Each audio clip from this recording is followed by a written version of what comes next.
Cindy, what did your dad find in this suitcase? There was a duvet and a sham that was found in the suitcase. And they found that there were fibers from the duvet and sham on JonBenet's body, on her shirt, on the front and back of her shirt, on her wrist ligatures, and in the body bag. So that led him to believe that JonBenet had been put in that suitcase possibly to get her out of that window, and that's how they were going to do it.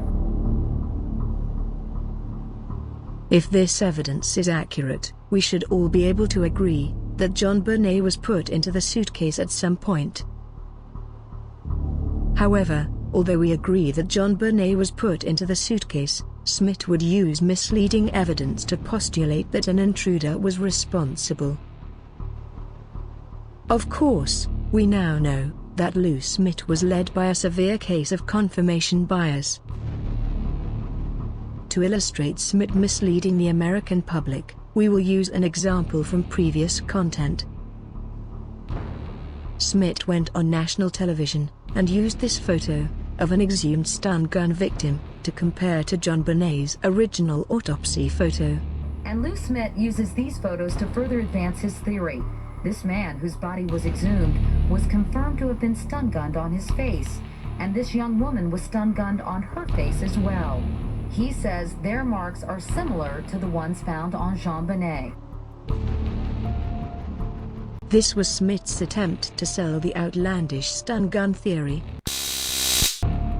We compared the original autopsy photo of the stun gun victim with JonBenet's original autopsy photo. Obvious difference in the markings. Why would Smit make such a blatant false comparison? Either Lou Smit was intentionally misleading the public, or Smit was simply incompetent. Probably a combination of the two.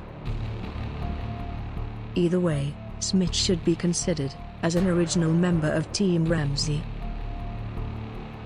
We have given a concrete example of Lou Smit's participation in Team Ramsey propaganda.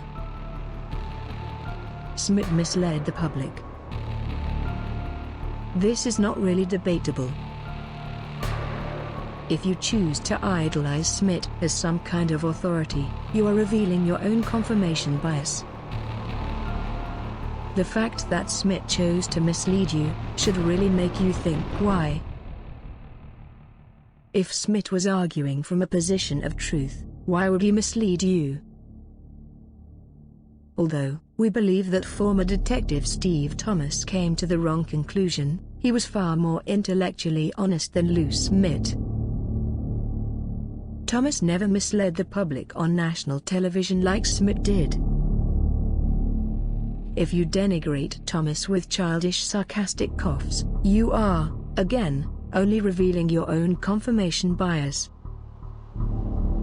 Lou Smit may have had a storied career, but the misleading and false evidence that he contributed to the JonBenet Ramsey case will take decades to wash out of the public's conscious. According to the Justice Department, only 1 in 12 child murders is committed by a stranger.